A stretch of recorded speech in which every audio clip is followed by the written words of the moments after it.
तो आज मैंने जो विषय चुना है वो दौड़ के संबंध में है। परमेश्वर के वचन में ऐसा लिखा है कि ये संसार में हमको दौड़ दौड़नी है। जिस प्रकार से प्रभु यीशु मसीह को परमेश्वर पिता ने एक मिशन दिया था, हम छोटे छोटे टास्क को पूरा नहीं कर पाते हैं, लेकिन प्रभु यीशु मसीह ने इस कार्य को अपने जीवन के द्वारा पूरा किया। ऐसे बाइबल में देखेंगे, शैतान को जब भी ऐसा लगा कि ये व्यक्ति कुछ अच्छा कर रहा है तो उसको अच्छा करने नहीं दिया, पाप में गिरा दिया। जान रहे हो ना? तो परमेश्वर के कार्य को, प्रभु यीशु मसीह के कार्य को रुकावट डालने के लिए शैतान पूरे समय लगा रहा। यहाँ तक कि क्रूस में भी प्रभु यीशु मसीह थे, उस समय भी शैतान नहीं छोड़ा, है ना? क्या बोल रहे थे लोग? तू मसीह नहीं क्या? यदि मसीह है तो नीचे उतरा, लोगों को प्रमाणित कर दे, हम भी जानेंगे और हम तेरी स्तुति आराधना करेंगे, है ना? कैसा लग रहा है ना? प्रभु एक बार उतारा हो ना। वो डाकू भी जो स्वयं क्रूस में चढ़ा था, आप मसीह नहीं हो क्या? है? तो मसीह हो तो नीचे उतारा। अरे इसीलिए तो मैं मसीह हूं कि नीचे नहीं उतर रहा हूं। यदि प्रभु से नीचे उतर आते तो मसीह होते क्या? मसीह का मतलब उद्धारक जो है, जब हमारे पापों को लेके ऊपर चढ़ेगा तभी तो मसीह है ना। उतर आएगा तो फिर मसीहत कहां रही? क्यों जी? तो शैतान अंत तक प्रभु यीशु मसीह के कार्य में रुकावट डालने के लिए काम किया, लेकिन परमेश्वर का ध्यान जो है सिर्फ उस टारगेट को पूरा करना था, बिना पाप किए। हम लोग होते तो रब बतावत हो, थोड़ा है तीसरा दिन में जिंदा हो जाऊं और बतावत हो मसीह हो कि नहीं हो, है ना? ऐसा यदि मान लो प्रभु बोल देते तो प्रभु निष्पाप होते क्या? इसीलिए शैतान जो है हमारे जीवन में दौड़ को पूरा करने के लिए रोकता है। यदि हम सजग न रहें तो बेकार हो जाएगा। हम दिखा ना इब्रानियों के 12 अध्याय और 1 और 2 आयत के बारे में जरा देखें। बाइबल बताती है हम सब लोग में इतना राजपाट था, इतनी इज्जत मान सम्मान था, लेकिन चूंकि इस दौड़ को उसने चुन लिया तो उसने कहा मुझे ये पसंद है। कौन सा पसंद है? उन लोगों के साथ में दुख उठाना मुझे ज्यादा अच्छा लगेगा कि मैं यहाँ पे राजसी भोज और राजसी सुख का मैं आनंद उठाऊं। आप लोगों को भी ऐसा लगेगा? ये दौड़ में ऐसा लगेगा अरे बेकार है यार, इस प्रकार की दौड़ जो दौड़ना है, इतना ही दुख है क्या? बहुत दुख उठाना पड़ता है मसीह जीवन में। प्रभु यीशु मसीह के साथ में एक बड़ी भीड़ आ रही थी, तो प्रभु ने पीछे मुड़ के देखा, हाँ तुम लोग मेरा अनुकरण कर रहे हो ना, इस दौड़ में जो दौड़ में जा रहा हूँ तुम भी दौड़ना चाह रहे हो ना? उन लोगों ने कहा प्रभु हाँ, तभी तो हम आपके पीछे पीछे आ रहे हैं। उनको सचेत कर दिया, ओ ये दौड़ तो बहुत ही उतार चढ़ाव है, बहुत है दुख और परेशानी है। अब इस दौड़ के लिए जो आपको लेके चलना है, भारी बोझ जो आप रखे हो इसको उतारना पड़ेगा, ठीक है?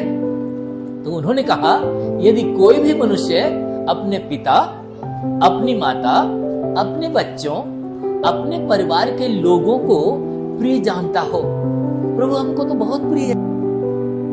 कठिन है ना, है ना? भी एक बहन ने गवाही दी, एक बेटा ने, कि पति तो मना कर रहा था, क्यों जा रहे हो चर्च, है ना? इसने क्या कहा? जाऊंगी। आप मना करेंगे तो पर भी जाऊंगी, ठीक है? इसको प्रभु पसंद है तो क्या पति पसंद नहीं है? अरे है भाई अब्राहम, तेरा बेटा इसहाक से तो बहुत प्यार करता है ना? इब्राहिम ने कहा होगा मैं तो बहुत प्यार करता हूं। अरे सच में ना, मुझे भी ऐसा लगता है, तू बहुत प्यार करते हो, इसको मुझे दे दो, इसको मुझे दे दो, ताकि उधर तुम्हारा प्रेम ना जाके मेरे तरफ आए। उसने कहा यस सर। लेकिन उस बंदे ने अपनी पत्नी सारा से नहीं कहा मैं बेटे को लेके जा रहा हूं और चढ़ा दूंगा, है ना? वो नहीं बोला, वरना हाथ पकड़ लेती। क्या उसे वंचित करके उसको दुखी करना परमेश्वर की इच्छा थी क्या? बाइबल में ऐसा बताया है कि सबसे पहले जो दौड़ में दौड़ने के लिए बोलता है वो स्वयं दौड़ के बताया, स्वयं दौड़ के बताया और उसने कहा ये जो दौड़ को मैं पूरा कर लिया और अब मैं आपको दौड़ने के लिए बोल रहा हूं। ठीक है, जब इस दौड़ में आपको परेशानी होगी तो मुझे देखना तो आपको आसान लगेगा यह दौड़ना। ठीक है, यदि स्वयं प्रभु यीशु मसीह इस दौड़ को न दौड़े होते और बताते तो हमको लगता आज आपके जीवन में ऐसी परेशानी आती तब जानते आप, नहीं बोलते। लेकिन सब आप नहीं दौड़ पाएंगे।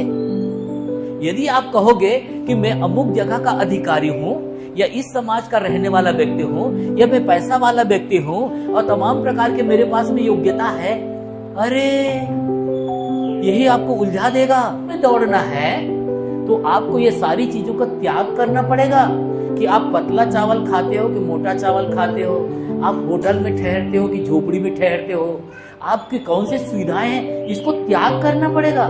कैसे कहां लिखा है त्याग? अरे जब मसीह ने त्याग किया भाई, स्वर्ग के सारे सुख को त्याग किया, इसलिए आपको उसी मनसा को धारण करना पड़ेगा। यदि आप इस दौड़ में दौड़ना हो तो आप भी तो नहीं दौड़ पाओगे। आप दौड़ पाएंगे क्या? आज कितने सारे प्रचारक मेरे लिए कैसी व्यवस्था करेंगे, आप फ्लाइट के टिकट दे रहे हैं ना, ये मसीह दौड़ में शामिल है क्या? ये सारी चीजें नहीं है। तो प्रभु यीशु मसीह ने अपने आप का इनकार कर दिया। दास जानते हैं, सेवक जानते हैं, सेवक, हाँ, ये दोनों में थोड़ा अंतर है। ठीक है, दास जो है उसकी स्वयं की कोई इच्छा नहीं होती, वो एक वस्तु के रूप में होता है। जैसे मान लो बुक है, यदि मैं इसको यहां रख दिया, काबर इसने करे, मैं यहां ठीक नहीं रहे हो, ये नहीं बोले, ये बोल नहीं सकता, ये वस्तु है, समझ लो। लेकिन जो सेवक है वो कई बार, सर ये काम हम नहीं करेंगे, हम आज नहीं आ रहे हैं काम करने के लिए, आप धूप में काम करवाने वाले हो, हम नहीं जाएंगे, छाया का कोई काम होगा तो हमको दीजिए। ठीक है, तो वो मजदूरी जो से काम करता है, वो मजदूरी जो है वो अपने सिर्फ स्वामी जो बोलता है वही उसको करना होता है। प्रभु यीशु मसीह दास का रूप धारण किया ना, दास बने ना, ये लिखा तो है। निकाले 5वां अध्याय यूहन्ना के 5वां अध्याय, एक जने निकाले 19 को, एक जने निकाले 30 को। लेकिन क्या कह रहा है कि पिता प्रभु यीशु मसीह को जिस काम को जैसे करने के लिए बोलते हैं ठीक उसी रीति से प्रभु यीशु मसीह उस काम को किया करते थे। पिता, प्रभु यीशु मसीह सिर्फ पिता की इच्छा को पूरा करना चाहते थे और उन्हीं की इच्छा को उन्होंने पूरा किया। इसलिए बाइबल में लिखा है वो दास का रूप धारण किया। इसीलिए यूसुफ का एग्जाम्पल दिया गया है बाइबल में। वो कभी कुड़कुड़ाया क्या? नहीं कुड़कुड़ाया। वो तो कहा परमेश्वर आपकी योजना को पूरा करने के लिए मैं आया हूं। यदि आप जेल खाने में डालोगे तो जेल खाने में रहूंगा, यदि पोतीफर के घर में रहो बोलोगे तो वहां रहूंगा, यदि फिरौन के घर बोलोगे तो वहां जाऊंगा। मैं तो दास हूं। लेकिन हमारी इच्छा के विरुद्ध जब हो जाए कुछ, हम तो तहलका मचा देते हैं। बोला वहां नहीं जाना, मुझे ऐसे नहीं करना, तमाम प्रकार की चीजें हमारे जीवन में आती है। परमेश्वर कहते हैं बेटा, पढ़ेंगे बार बार किसको? रोमियो को 8:28 को। अरे ये सारी चीजें मिलकर भलाई को उत्पन्न करती है जी। अच्छा अभी दुख आया वो नहीं, इसमें क्या भलाई भाई? अरे अभी तो बोले थे यार सारी बातें मिलकर भलाई को उत्पन्न करती है? उसको भी बोलना, सब मिलके तो है वो।